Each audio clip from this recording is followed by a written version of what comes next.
O Ministério da Agricultura declarou estado de emergência zoossanitária por 180 dias em todo o território nacional, devido à detecção do vírus da influenza aviária H5N1 em aves silvestres, né?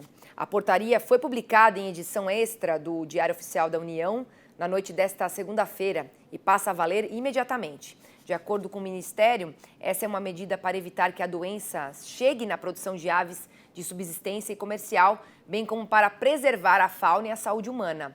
Na tarde de ontem, o Laboratório Federal de Defesa Agropecuária de São Paulo confirmou 3 novos casos positivos para a gripe aviária no estado do Espírito Santo, que estavam sendo investigados desde a semana passada. Com isso, agora o número de casos confirmados da doença sobe para 8.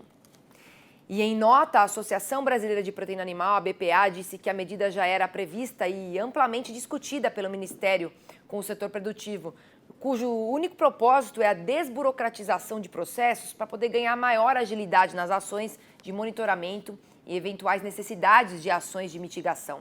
A nota diz ainda que a decisão reforça a transparência e o papel estratégico de liderança da pasta nesse processo e que não há mudanças no status brasileiro livre da enfermidade perante a Organização Mundial da Saúde Animal. E a gente vai ampliar agora esse assunto com o analista de mercado e sênior da Safras e Mercado, o Fernando Iglesias.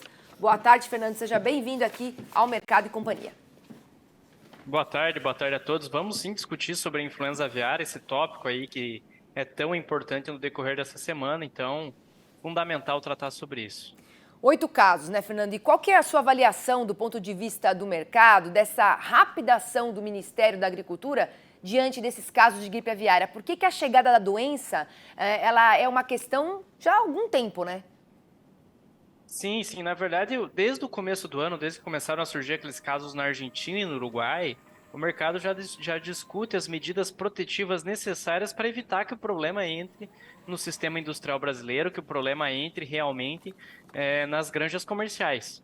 Então, esse estado de emergência que o Brasil assumiu ontem para combater o avanço da doença é uma medida muito acertada para realmente conseguir mitigar potenciais efeitos, conseguir dar mais agilidade, como a própria BPA falou, para tentar evitar que isso chegue realmente a granjas comerciais. E já adianto aqui que pelas questões de biosseguridade, pelas questões de sanidade animal, o Brasil navega muito bem nesse tipo de situação e consegue manter aí esse status livre de influenza aviária, e mesmo com que surjam casos em aves selvagens, aves de fundo de quintal, em seres humanos, isso não muda o status sanitário. Precisaria que casos acontecessem em granjas comerciais para haver uma mudança de status.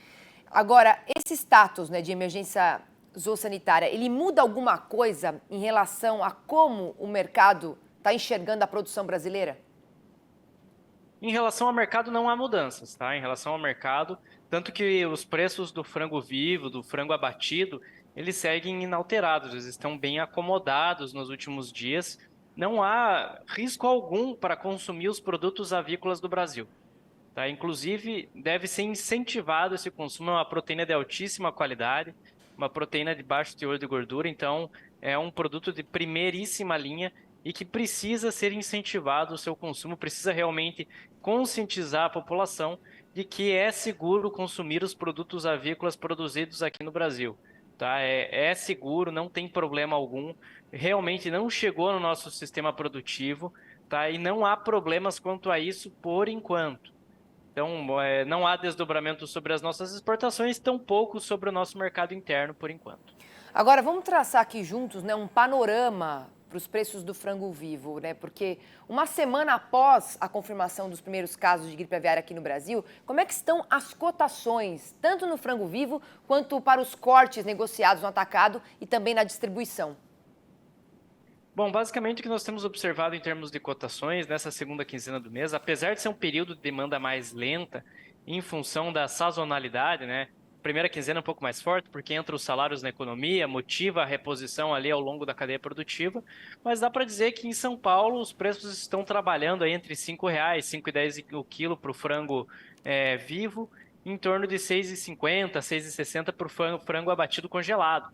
Então está mantendo esse nível de preço basicamente por um longo período nos últimos dias, e isso já é um sintoma muito claro de que o mercado está tranquilo. Essas normativas que nós estamos evidenciando em relação à influenza aviária são simplesmente para gerar essa capacidade de reação do mercado, essa capacidade de reação das granjas, das grandes indústrias, do setor produtivo, para poder adotar essas medidas, como, por exemplo, esses frangos de criação orgânica, agora eles precisam voltar para dentro do galpão. Tá? Da mesma maneira que aquelas feiras de canto de aves, etc., todas elas foram suspensas em função do avanço dessa chegada da doença aqui em aves selvagens no Brasil. Tá? Então, basicamente, as medidas são necessárias para evitar que o problema entre no sistema produtivo, avance sobre granjas comerciais, aí sim nós teríamos maiores transtornos do ponto de vista de mercado.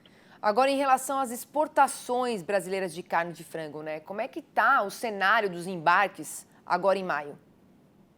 Bom, o desempenho das exportações brasileiras continua muito positivo. O Brasil segue embarcando bons volumes de carne de frango ao longo desse ano. Só para elencar números fechados já, né? O mês de março, o Brasil conseguiu bater um recorde histórico em termos de exportação. Foram mais de 500 mil toneladas de carne de frango embarcadas. Da mesma maneira que abril foram mais de 400 mil toneladas. E maio, caminhando do jeito que nós estamos indo, vão ser aí 380, 400 mil toneladas de carne de frango exportadas. Então o desempenho é muito positivo. O Brasil segue vendendo muito bem lá fora.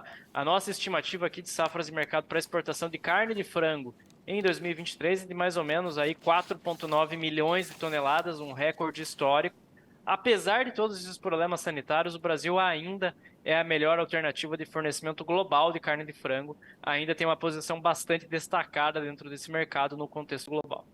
Obrigada, viu, Fernando, aqui por atualizar todo o cenário para a gente, do mercado aqui de aves. E a gente volta a falar numa outra oportunidade, com certeza. Eu que agradeço, uma excelente tarde a todos, até a próxima. Até.